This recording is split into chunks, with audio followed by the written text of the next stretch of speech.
As a chef, I know flavor doesn't begin in the kitchen. It begins on the land. And Westhome's nature-led Australian Wagyu is a story written in the landscape of Northern Australia. Cooking is storytelling, and Westhome Wagyu carries a story of Northern Australia itself, raw, powerful, and deeply authentic. It's a testament to the passion and care raised in the rhythm of Northern Australia. I'm Chef Maylin from 88 Club in Los Angeles, and I invite you to visit westhome.com/Maylin to learn more and taste a story only Westhome nature-led Australian Wagyu can tell. That's westhome.com/MEILIN. AI is incredible. It can teach you how to fry an egg and even write a poem, pirate style. Yarr! But it knows nothing about your work. Slackbot is different. It doesn't just know the facts. It knows your schedule. It can turn a brainstorm into a brief. And it doesn't need to be taught. Because Slackbot isn't just another AI. It's AI that knows your work as well as you do. Visit slack.com/meet Slackbot to learn more.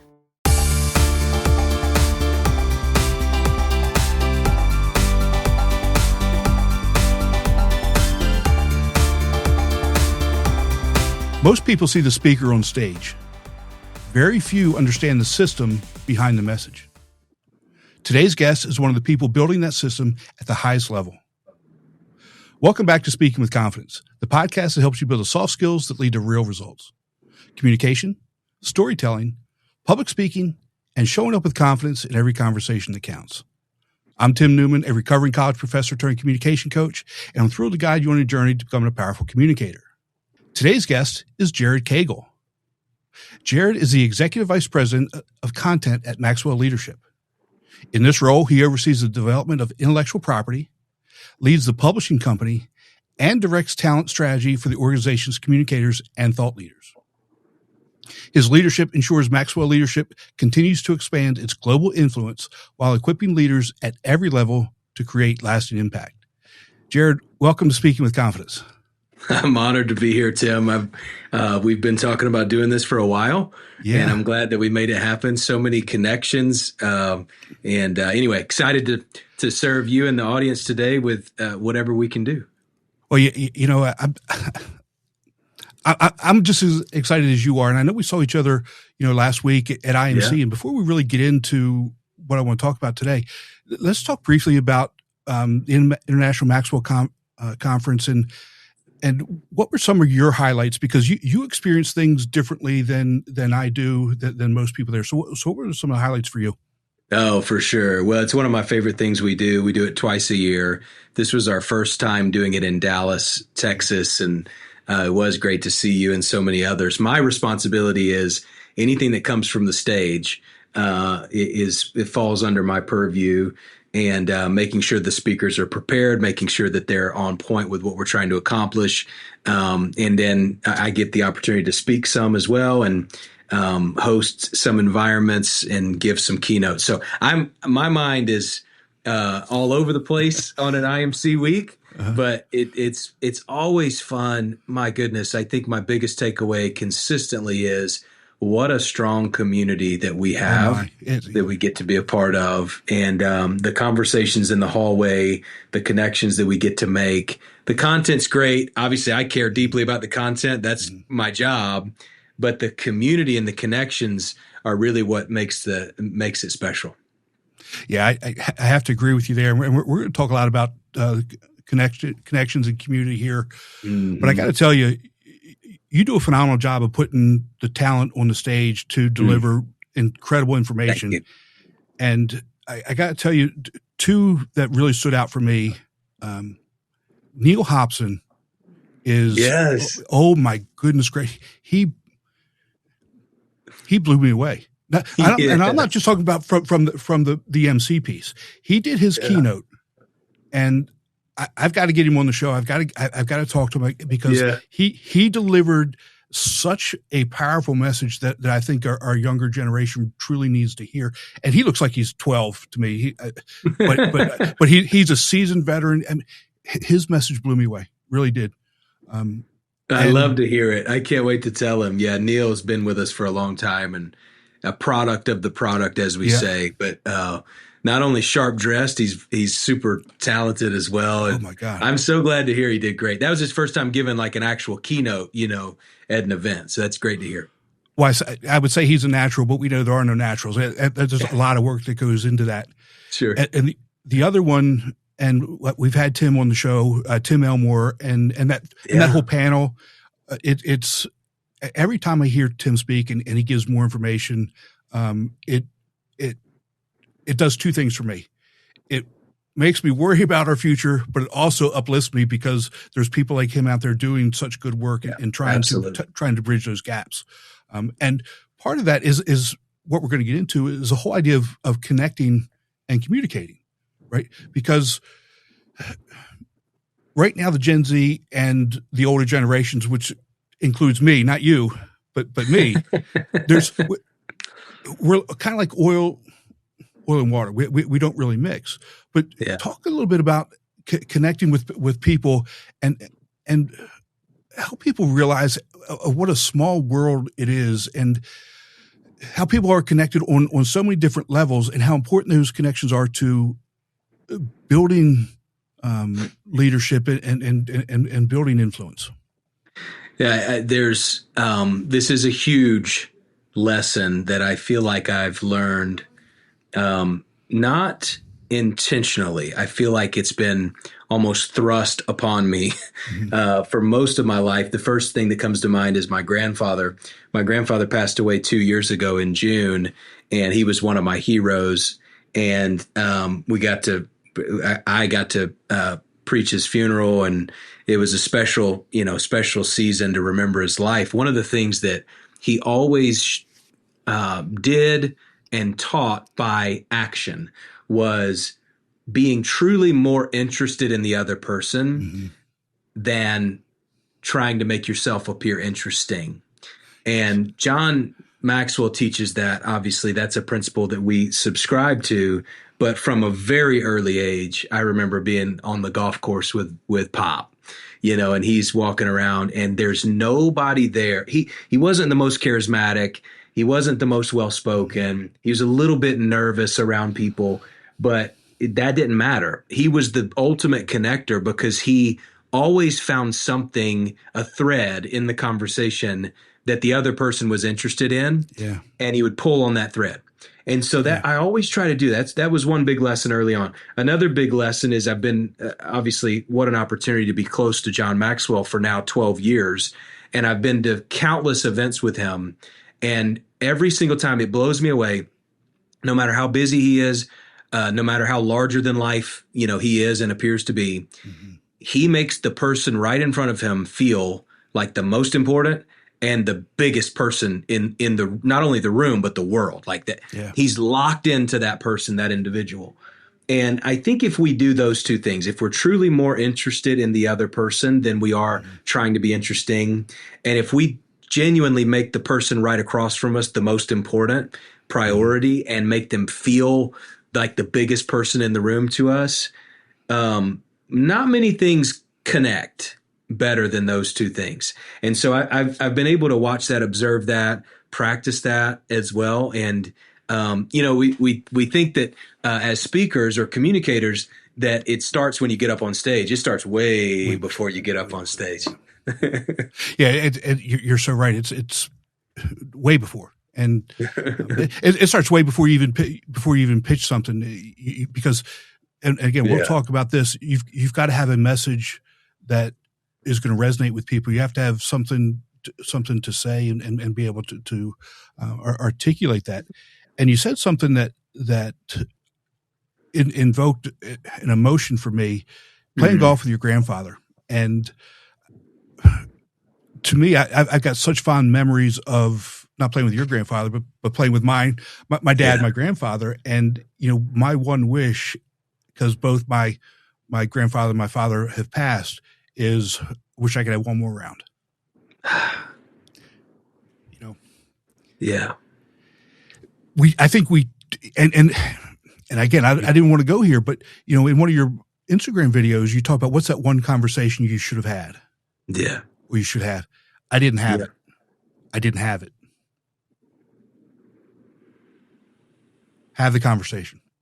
Yeah. Because you will regret that for your entire life. Now, Jared, I don't want to go down that road, but if you do, we can. But I'd rather talk about more happy things, if that's all right. Well, you're leading the show, Tim. But we cannot miss the moments. We cannot overestimate the moments that we have, especially with those closest to us. I've been doing this thing lately and we can get to the happy stuff, but let me I'll land the plane on the deep stuff maybe, and then you can take us out of the happy stuff. I've been doing this thing lately where I call it living eulogies. I want to tell them before they're gone. And what would it look like if just constantly we're having these conversations, we're taking advantage of the moments we have. You never know. I've lost a lot of people in the last couple of years. The last really 5 years, I've lost a lot of people. And so it's changing my perspective on moments. It's one thing to say maximize moments. It's another thing to say, you know what? It's awkward to say these things that are deep in me. It's awkward to cry. It's hard to go there, but I'm not going to miss this opportunity to tell somebody what they mean to me. And you never know when it's going to turn their day around or even their life around. So I'm glad you said that. I'm passionate about maximizing those chances that we have to impact people. The seeds we sow are far more impactful than we realize. John says, I want my success to be measured by the seeds I sow, not the harvest I reap. Right.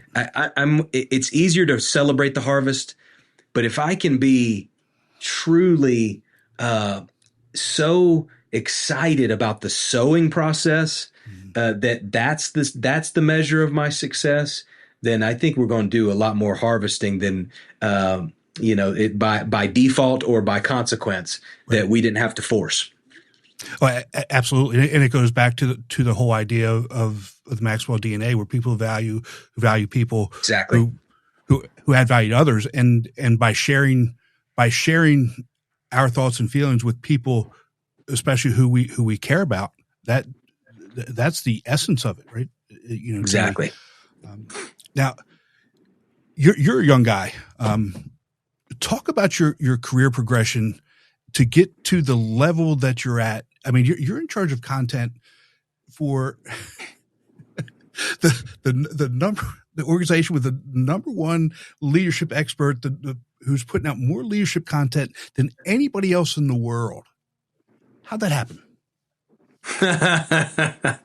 How long we got? Yeah. It's Tim, I was working for an athletic department, Georgia State University. We were living in Buckhead, Atlanta, which is a more expensive part of town, and just got married, making $25,000 a year at a mid-major. Wanted to be an AD, got my master's, was kind of cruising, but just had to make a decision. Like, where are we going from here? How am I going to provide for my family? And an opportunity came up just as a temporary salesperson. Can you come and make cold calls? Cold calls are one thing. When you have to go hunt your own list for the cold call, that's a whole other thing. So, I'm making 50 dials a day and just making up my own list, trying to call these people to get them at events for Maxwell. And I knew John. I knew a couple of his books, but I hadn't experienced him at an event or in person until I took this position.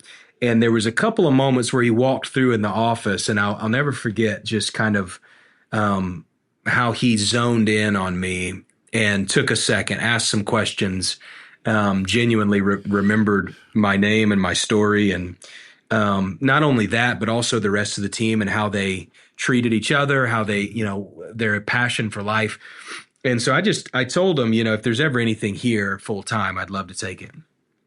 4 months later, they offered me a position in the warehouse, just operations, logistics coordinator. I took it. I wanted to be an AD. I had a passion for writing.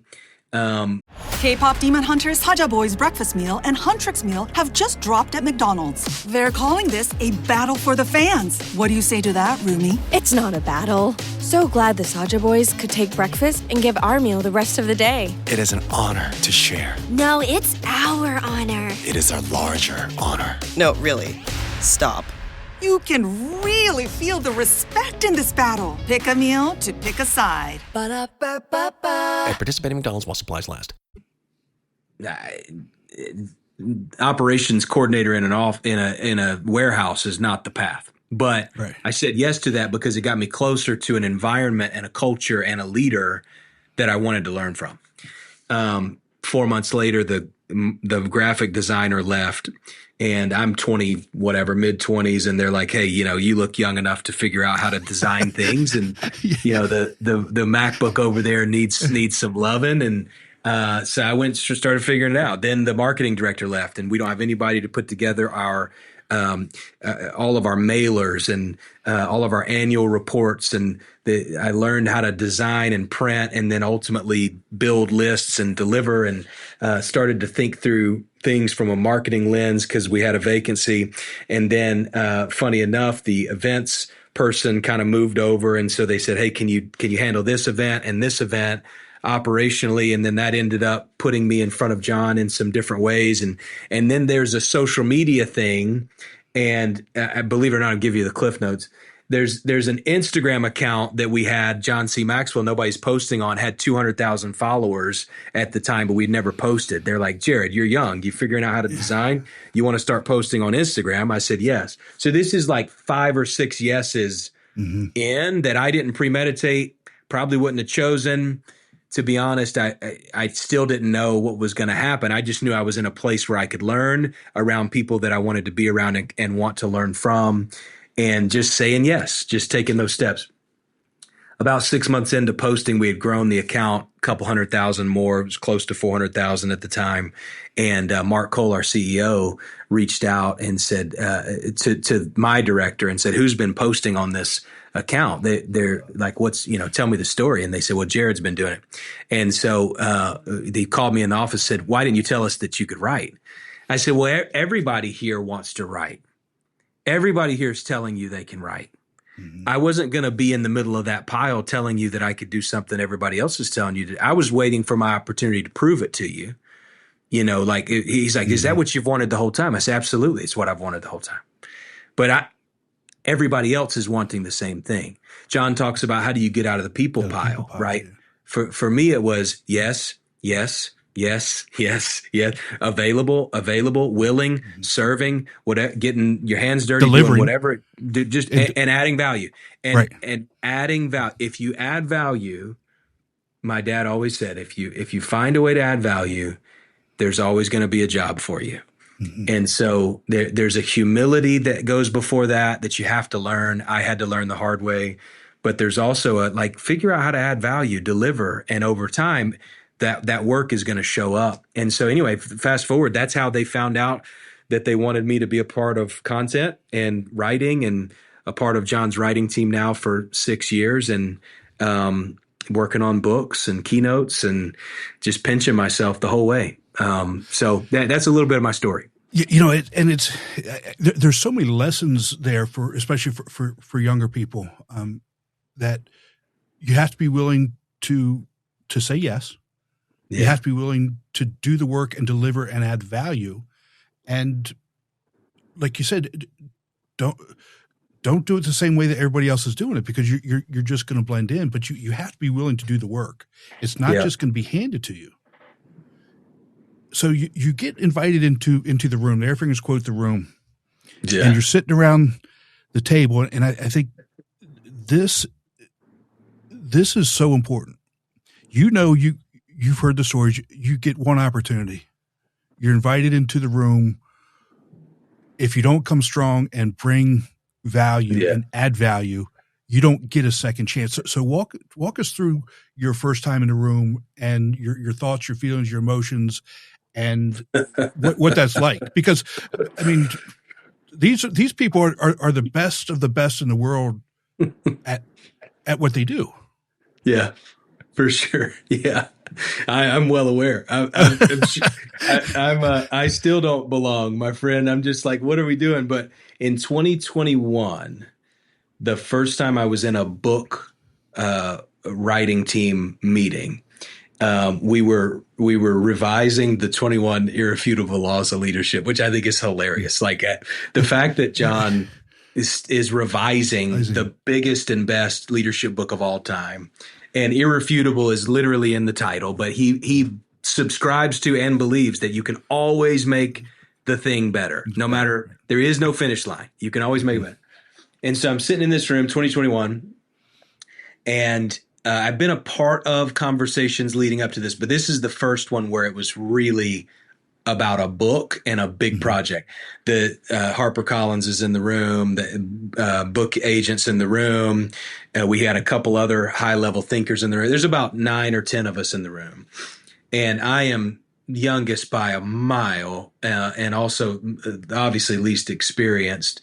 And there was one point where it took me a while, but there was one point where I spoke up and I questioned the way that we were saying a thing. And it was actually a title of one of the sections.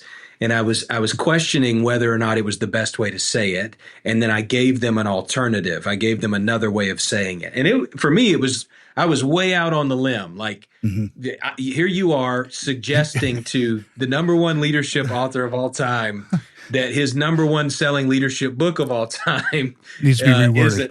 It needs to be reworded. And there was a silence in the room. Never forget, there was a silence in the room.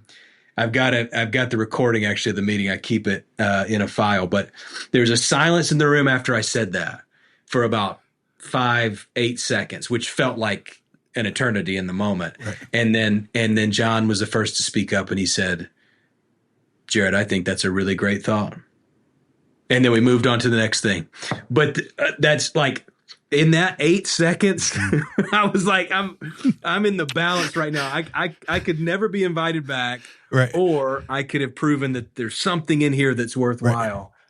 Right. And let me tell you, he is the very best that I've ever experienced at forcing almost you to get out of your comfort zone, speak up. Best idea wins. Just put it on the wall. We can't make it better if you don't put it on the wall, put it on the table for us to consider. And if you're not willing to do that, actually, that's the quickest way to get removed from the room is not to say something stupid, is to sit there with your mouth closed. That's the truth. Right. And John's very good at encouraging and empowering that. And so anyway, that was my first kind of on the limb experience. I've learned a lot since then, for sure. And so what's the lesson for the younger generations here? It's you're hired for a reason. You get hired for any job. They don't hire you to make fun of you. They don't hire you to criticize you. They don't hire you to do anything because they've hired you for a reason. Yeah. Bring that reason. Bring the value. Don't sit on your hands. And it doesn't matter what room you're in. It doesn't matter what your job title is. Yeah. Do the things that you need to do to add that value because you're there for a reason. They don't hire people just to fill a role.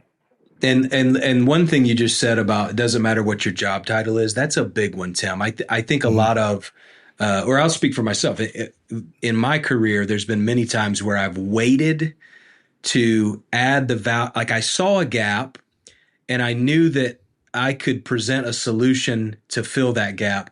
But I thought, that's not really my job, or that's not really my place. And what I've learned over time is, you're right, they have hired you for a reason. And really the best leaders, they're not concerned if it's your job or not. Right. They're concerned about getting it done and getting it done well. And if you see a gap and you have a possible solution for that gap, speak up, step up, speak in, no matter what your title is, let your gifts and strengths show for the benefit of the organization. I've learned that the hard way, for sure. Trading at Schwab is now powered by Ameritrade. bringing you an expanding library of education with even more ways to sharpen your trading skills. Access new online courses, insightful webcasts, articles, engaging videos, and more, all curated just for traders. Plus, guided learning paths with content designed to fit your unique interests. No sifting to find exactly what you need, so you can spend your time learning to trade brilliantly. Learn more at schwab.com/trading. Well, that's the other piece that I think John does really well. And he just 92nd book just came out. He's working on two more. Yeah. I spend 90% of my life shaking my head. It's like same. It's insane. And this book is on failure, and the way that John approaches failure is it's genius, and it just gives you the opportunity for a second chance. Yeah. We can't let failure stop. And so we're not always going to have the best ideas. We're not always going to win. We're not always going to get the job. We're not always going to be number one. Right. We may not even be number two, but it gives us an opportunity to continue to learn and grow from whatever that is. For sure. One time we were driving. I was driving John to an event, which is already a very intense environment because when you're driving John, you got to go fast and you got to be on time. And so I'm driving, and I'm also trying to maximize the mentoring, right? So I got questions for him, and I'm asking him questions, and I'm driving, and I'm going to a place where I've never been, and it's dark, and it's kind of in a suburban area of Alabama. And so all this is happening, and I look at my map and realize that it's trying to reroute me, but it's not working. And I'm like, I think that we missed the turn, but I'm not going to say it out loud because I don't want to. Long story short, we end up 8 miles down the road the wrong way. And he's still talking because I've asked him a question. And he gets done with his question.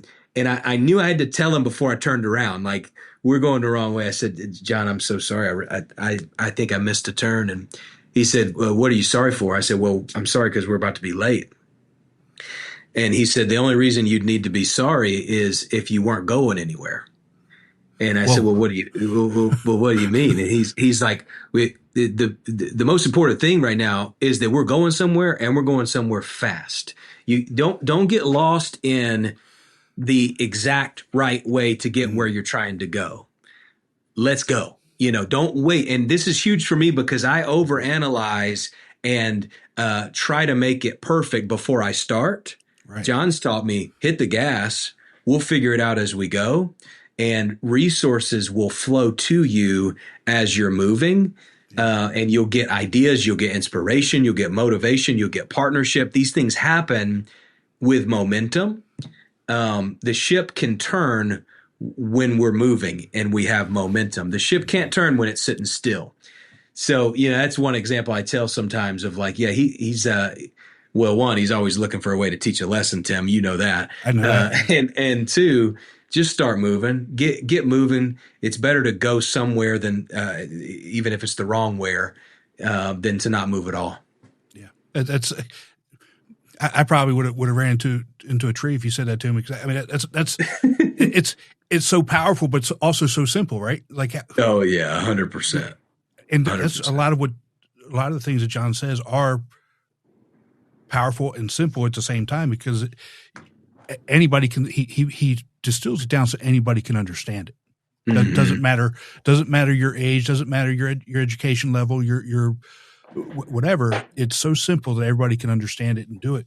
For sure. Let's talk about the communication process and one of the things that I've seen happen over the course of my career as an educator is students don't like to read, and it's gotten worse. Mm. And, a lot of my colleagues, and this is what frustrates me, they throw their hands up in the air and says, I don't know what to do. They're not reading. Well, throwing your hands up in the air is not a way forward. Right. You've got to figure out a way to get them to understand the importance of reading. So talk to me about how reading affects writing and speaking. I think sometimes we expect good ideas to just kind of fall out of the sky. Mm-hmm. I think that because of how readily available information is today, the next generation has almost been conditioned to believe that it comes much easier or much quicker than it actually does. From my experience, and I've worked with a lot of authors, I've worked with a lot of speakers. John Maxwell is at the top of that list. Ideas, thoughts, perspectives, quotes, anything that shapes the life of another doesn't just fall out of the sky. It's not a let me go get in nature and in the wilderness and kind of sit there and wait for something to it comes from digging. And to me, it's the analogy of digging a well. You have to dig a well for there to be water that comes up, and that's a daily effort. That's what I've learned from John and others. What's your daily dig? Like, how are you digging that well on a daily basis? And if you're not reading and you're trying to be a writer or you're trying to be a communicator, you're trying to be somebody who influences lives in a positive way, but you're not reading. You want your words to shape people, but you're not digging the well and reading words that have shaped people and that's shaping you. You can't go somewhere. This is an interesting thing for me. I have people all the time. They want to be an author, but they don't read. Well, you can't lead somebody somewhere where you haven't been. You can't. That's a hope and a prayer, right? Like you wouldn't become a lawyer without first passing the bar exam and doing the work to understand what it is that you're about to do. You wouldn't become a plumber without doing the work of understanding how pipes work and how toilets work and how to install them. Like, go down the list. I didn't become a golfer in college because I just decided that one day I wanted to start trying. It was 20 years of work that led up to that. So there's ample examples we can tell. I love words. I love communication. I'm so passionate about what you're passionate about here, Tim, and helping especially the next generation use their words for good, speak with confidence, deliver messages that make an impact. But to think that we can do that without digging the well first, right. For one, it's a little bit arrogant, but it's also just it's incomplete. It's incomplete. Right. It's not going to be as good as it could have been. So, audiobooks are great. Like, listen to it. If you don't want to read it, there's other alternatives. There's plenty of ways to kind of get information. But I would just say the temptation in this generation is to get on social media and watch 45 seconds. Mm-hmm. I feel like we're missing out on a lot of gold if that's the extent of our input or our digging, right? If that makes sense. Yeah, I mean, even let's just say you go on pick a social media site and you read a paragraph of something. All they've done is they've taken all the information and distilled it down to a general paragraph. So you don't have the depth of knowledge. You don't have the nuance. You don't have any of the real detail that you would need to be able to truly be able to process it. And then you take that and you form an opinion based on 2-3 sentences, maybe 4 sentences, and then you move on to the next thing. I think it's good for quick information, but to build a knowledge base, to build skills, it's just not the way to go. And I look back through history. When we went from the printing press to magazines, and then radio came online, then TV, and then color TV, and then when the USA Today came out, it was the first newspaper that was in color, shorter articles, and that's really when our attention span with reading really started to go away. Interesting, yeah. And now newspapers are almost defunct. And we get all of our information, all of our news, all of our, basic everyday stuff through our phone, right? And most of the time we can't even have a conversation without having our phone in our hand. Right. Yeah. Yeah. And it doesn't, reading is a muscle, right? It doesn't, you can't expect for that to be developed in, a New Year's resolution. Like next year, I'm going to read 4 hours a day. If you go from 0 to 4 hours, it's not going to happen. You develop this over time. You talk about the historical, landscape. And I just, even not too long ago, I think about when I was growing up watching my dad every morning reading the newspaper, and he spent, the first 30, 45 minutes of his day, at the breakfast table reading. And that's kind of a lost practice, and therefore a lost muscle. We are moving so visual and moving to video and quicker videos as a society. I just would encourage people, if you're trying to be the one that's making those videos or making those messages, you got to dig the well. And to dig the well, you gotta flex that muscle on a daily basis, because you don't fall in love with reading overnight. It's a muscle that you have to practice with. So with that being said, let me ask you this question: What would you say to this statement? There's a difference between having a message. This episode is brought to you by Indeed. Stop waiting around for the perfect candidate. Instead, use Indeed sponsored jobs to find the right people with the right skills fast. It's a simple way to make sure your listing is the first candidates see. According to Indeed data, sponsored jobs have 4 times more applicants than non-sponsored jobs. So go build your dream team today with Indeed. Get a $75 sponsored job credit at Indeed.com/podcast. Terms and conditions apply. And building a message that lasts. And that's really what you do. So what does that actually mean for you? Well, I think the only way a message lasts is if the market demands for it more and more. In other words, if a message is going to last, it's going to have to be passed along and shared. That's the beauty of books. We're still publishing books because they're still being passed along. And so we don't, I'm on the front end of trying to help authors see what message is going to stick. And I'd like to think I've got a pretty good idea of what messages are going to stick. But at the end of the day, we don't know until the market demands it. So we have to test it. We have to put it out there. We have to see what people are saying. John Maxwell constantly is on stages testing content before we publish the content, because he's trying to see what's going to stick before it actually it is put out there. So when we think about what message is going to last, it's determined by what the people are demanding. And the work for us is how quickly can we test an idea or a piece of content to real people and then get real feedback on whether or not it actually made a difference in their lives. That's the constant work for me as a content creator, a publisher, a coach of authors.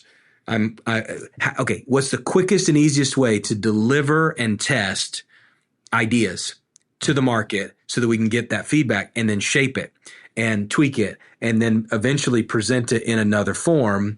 Because the work is, how do we get it in a form that's going to be passed along and it ultimately is going to last? Now, all that being said, don't miss this point. It's got to actually make a difference for somebody. Yes. It's got to actually help somebody, right? And so a lot of times I'm working with people who they feel like they have a message, and they do, but that message is really more about them than it is about helping somebody else. And I'm like, well, if you want somebody else to pass it along, what are you putting in the mouth of the recommender? Like, are they talking about, because they're probably not recommending your book if it's all about you, unless you're the Prince of England or something, right. but most of us are not. Yeah. And that's really the cardinal sin. Anytime you make it about yourself, it's all about you, and you're never going to make a difference if it's all about you. It has to always be about the people. And 100%. Yeah. And that's just, that's been proven time over time. Agreed. And, I laugh.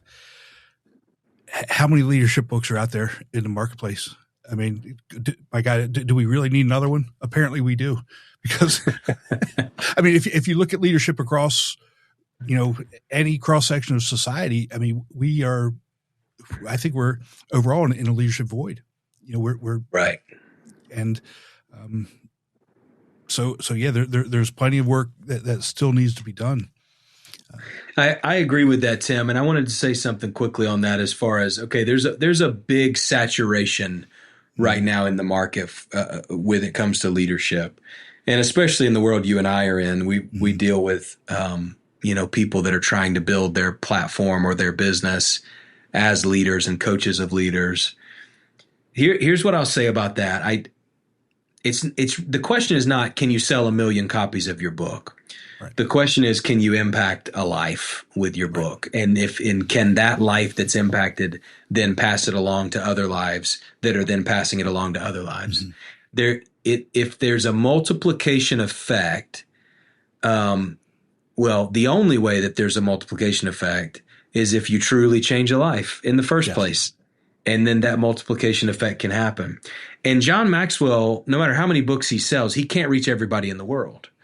I am excited to encourage authors to write about leadership from a position of values-based, people-centered, servant leadership, because I believe that that's what the world does need. Just like you said, everyone deserves to be led well. We're in a leadership deficit in our society, and there's millions and millions, actually billions of people on the planet that need these messages.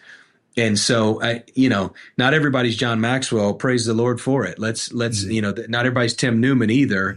Let's figure out how to be who we are. And even if it's the same subject, we can reach an audience. You can reach an audience that John doesn't reach. Right. I can reach an audience that you don't reach. And so, it is a rising tide of sorts. Yeah. And I also think that we need to approach things from a different perspective. Instead of trying to impact, 1,000 people, impact your neighbor. Beautiful. Be the pebble in the pond, right? Beautiful. You can only affect those people that are around you, and hopefully they affect people that are around them. And, start locally, start with your local community, your neighbor, your family. And that's, to me, where real change happens. It's a massive, massive message. I love to tell the story about Mel Robbins. She's a widely known name now. At one time, she was a struggling attorney and depressed and couldn't get out of bed. And so she created this 5-second rule for herself. And to help herself get out of bed, she started sharing it with her friends. Her friends started doing it, started working for her friends. Her friends started sharing it with their friends. And there was this kind of groundswell of people doing this. So she wrote her first book, The 5-Second Rule, and it sold millions of copies. And so you start locally, start with what works. Don't despise small beginnings. I love that you said that. Mel Robbins, John Maxwell, they didn't start with where they are now. Right. They started with what worked and with a small group of people that they impacted that then rippled beyond that because it actually worked. Yeah.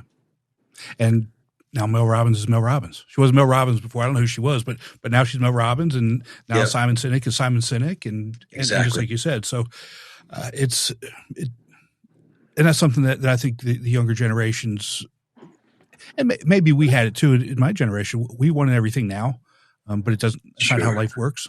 But let's talk about confidence a little bit.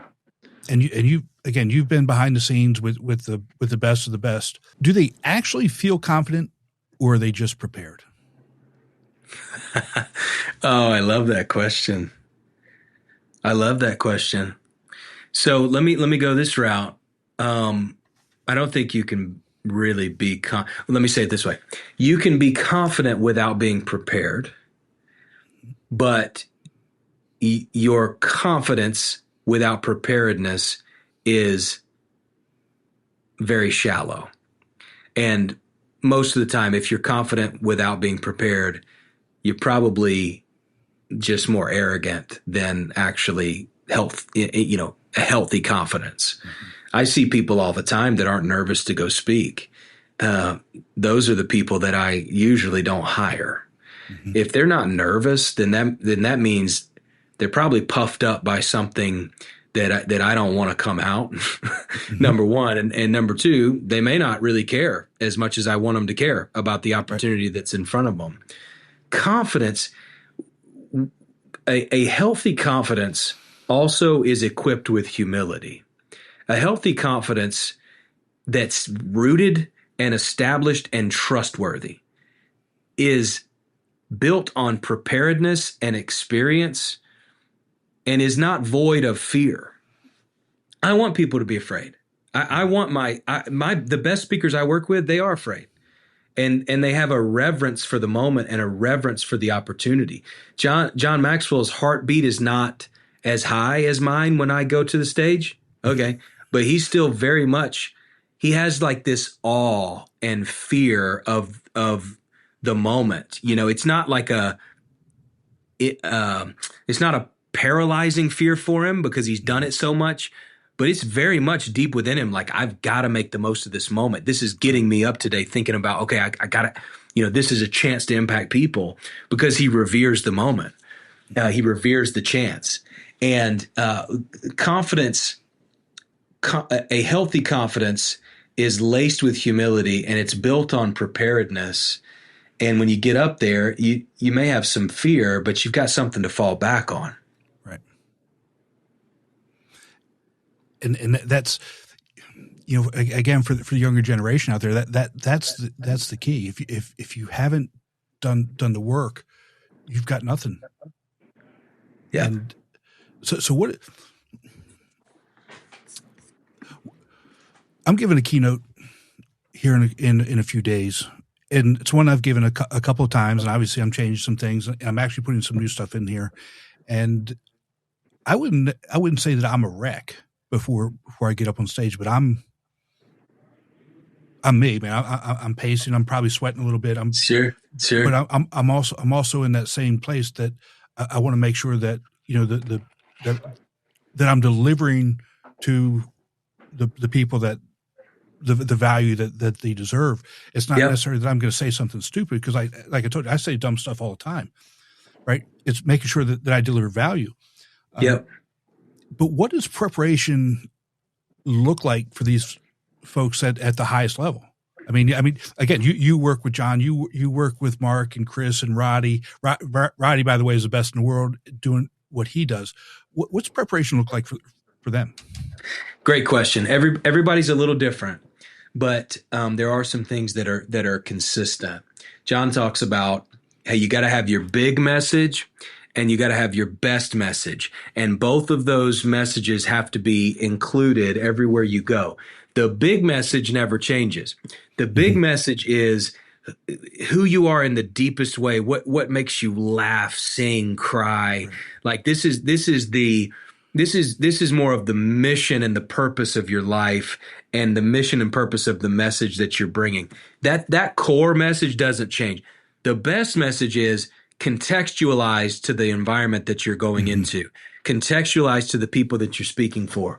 And what I love the most about John and many others, Ryan Leake's another good example of this. Chris Robinson's a good example of this, where I've watched them. They walk into rooms and they don't go to the green room before they go speak. They walk into the room before they go speak, because they're picking up context. And that is shaping their best message, right? The best message for that room has to be contextualized. You get a sense of who they are. I went into an event, actually John wrote about this in 16 Laws and put me in the book about it, where we went to an event together and they tried to take him to the green room. He's like, I want to go to the front row. And so they were taking him to the front row, but they took him through a crowd of people in the back hallway. And so he spent a little time with the 12 people or so that were there, and he's talking to them. And the whole time, most people miss this, that was a preparation moment for him. Yes. Every moment is preparation, and he's in that hallway and he's asking the people what their names are, what their stories are, how they got there, what they want to accomplish, what their dreams are. And he went through all 12 of them. And we walked to the front row so that he could see the room and he could be in the session before he stepped up. And I asked him if that was a distracting moment for him. He said, "Oh, no. That's preparation." I said, "Tell me more." He said, "I now know more about this audience because I got a little bit deeper into the mentality, the mindset, and the heart of those 12 people than I would have otherwise. And I can see," he said, "I could see that they need a father today because the energy I got from them was frantic. It was they're entrepreneurs. They're in real estate. They're high demand, high intensity. They need a father. They need somebody to help settle them. They need somebody to speak into their life from a more of a father seat." And so he came with a different posture because of what he picked up in that preparation moment. Sometimes it happens in the hall. Sometimes it happens on the front row. Sometimes it happens on a pre-call with the event coordinator beforehand. But every time you get a chance to pick up, what breadcrumbs are you picking up of context that help you prepare? I see far too many speakers spending 95, 98% of their time, sometimes 100% of their time, developing their content, getting married to the words that they put on a transcript or a manuscript, and then going up there and delivering it according to plan without ever reading the room, without ever asking for context. And that's where we go wrong. Right. Yeah, absolutely. I was told a long time ago to do kind of what John does. And I, like, if I'm going to speak on a college campus, I'll spend pretty much the afternoon on campus, interacting with students, faculty, staff, talking to them, have lunch with them, what have you. Then I'll go and rest for an hour or two, get cleaned up and get ready to go and use all that stuff, like you said, as to add context to the presentation, to make those connections that it's not just generic. That's part of the connection. That's part of adding value to be able. It helps them put the pieces together and see how it relates to them. Anyway, so what's next for you? What are you working on? We got a book coming out of you anytime soon? I'm helping everybody else, Tim. I'm helping everybody else. Come on now. Books. Come on now. I know. Maybe one day I do have dreams in here that one day I'll absolutely publish my own. But John's at a stage where we've got 14 books on his list. He calls it his book line, and we're trying our best to help him develop those. And it's a legacy. It's a legacy season for us, right? I feel very blessed, honestly blown away by the opportunity to learn from him and to help steward what he's giving to the world at this stage of his life and career. And so that's my focus right now. And others like Mark Cole, I'm excited. I'm working on something with him. The team and I are coming around him, and we'll have a book for him soon, and working with others as well. And just trying to be that champion for others right now in this season. And all the while I'm learning for one day when it's time, I'll have my own. Well, that's good to hear. And I think John's always going to have 14 books on his list. That's right. I know. You're exactly right. And by the way, I don't think we talk enough about Mark and what he's done and what he continues to do and those types of things. And not many people, I haven't shared this with many people, but Mark was the inspiration for me writing my most recent book. Mark said something in a online in one of our calls that we do on a weekly basis. That's awesome. And the last book I wrote was 12 years ago. I said, I'm never doing it again. And he said something that triggered something in me, and I just wrote it. I just did it. But that's what leadership is, right? That it gets people to think and move. But Jared, let me tell you, I can't thank you enough for spending some time with us today. Where can people go to learn more about Maxwell Leadership and start developing their communication and leadership skills? Oh, thanks, Tim. Thanks for the opportunity. It's been a real pleasure. I've loved getting to connect with you more, and hopefully it's not the last time we get to do this. MaxwellLeadership.com. is our website. We're on all social media platforms as well. Maxwell Leadership. You can find John C. Maxwell is his handle on all social media as well. So any of those will work. MaxwellLeadership.com, and you can track with us. Tim's a part of our community, and there's many other thousands that are in the same community, same tribe, and we're thrilled to be able to impact a lot of people together. Absolutely. Jared, again, thank you so much. I always enjoy spending time with you. Best to the family, and we'll talk to you soon. Likewise. Thanks, Tim. Be sure to visit speakingwithconfidencepodcast.com to get your free ebook, The Top 21 Challenges for Public Speakers and How to Overcome Them. You can also register for the Formula for Public Speaking course. Always remember, your voice has the power to change the world. We'll talk to you next time. Take care.